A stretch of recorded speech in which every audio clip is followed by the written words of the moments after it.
ఆధార్‌లో అయితే జెండర్ అయితే చాలామందికి మిస్టేక్‌గా మేల్ ఉన్న వారికి ఫీమేల్, ఫీమేల్ ఉన్న వారికి మేల్ అయితే వస్తూ ఉంటుంది. కొందరికి అది మిస్టేక్‌గా రావచ్చు.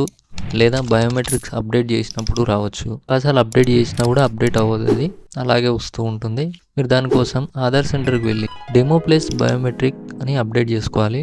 డెమో అప్డేట్ రెండుందో ఒకటేసారి అప్డేట్ అవుతాయి. మీరు ఆధార్ సెంటర్కి వెళ్ళి అడగండి. ఓన్లీ బయో తర్వాతనే డెమో చేస్తా అంటే ఫస్ట్ బయోమెట్రిక్ చేసుకోండి, తర్వాత డెమో అయితే చేసుకోండి. బయోమెట్రిక్స్ అంటే మీరు ఫింగర్స్ ఇవ్వాలి. మీరు మేలా ఫీమేలా అదే డిటెక్ట్ చేసి మీరు మేల్ అయితే మేల్గా, ఫీమేల్ అయితే ఫీమేల్గా అదే అప్డేట్ చేస్తుంది. ఇక్కడ సిస్టంలో వాళ్ళు మేల్ ఆర్ ఫీమేల్ అని అప్డేట్ చేస్తారు. అది ఫింగర్స్ తోటి కూడా అప్డేట్ అవుతుంది. అలా చేసినా కూడా బయోమెట్రిక్ చేసినా డెమో చేసినా అప్డేట్ అవ్వట్లేదంటే మీరు ఫస్ట్గా జెండర్ యొక్క లిమిట్ ఉందా లేదా చెక్ చేసుకోండి. జెండర్ యొక్క లిమిట్ లేకుంటే కూడా అది అప్డేట్ అయితే అవ్వదన్నమాట. రిజెక్ట్ అవుతూనే ఉంటుంది మీరు ఎన్నిసార్లు చేసినా. దానికి మీరు రీజనల్ ఆఫీస్కి వెళ్ళాల్సి ఉంటుంది, లిమిట్ అయిపోయింది కాబట్టి. లేదా తీసుకునే ఆధార్ సెంటర్లో మీరు అప్డేట్ చేసుకుంటే వాళ్ళు ఒక ఫామ్ అయితే ఇస్తారు. ఆ ఫామ్ తీసుకొని వెళ్ళి రీజనల్ ఆఫీస్లో ఇస్తే కూడా అప్డేట్ అయితే అవుతుందన్నమాట.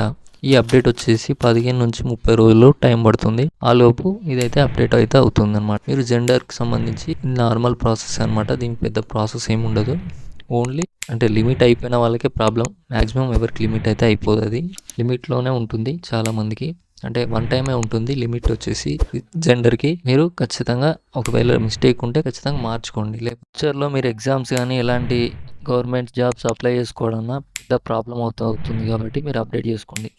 మీ ఫ్రెండ్స్లో ఎవరైనా జెండర్కి సంబంధించిన ప్రాబ్లంలో ఫేస్ అవుతుంటే వాళ్ళకి షేర్ చేయండి. వీడియో నచ్చితే లైక్ చేసి మన ఛానల్ని సబ్స్క్రైబ్ చేసుకోండి.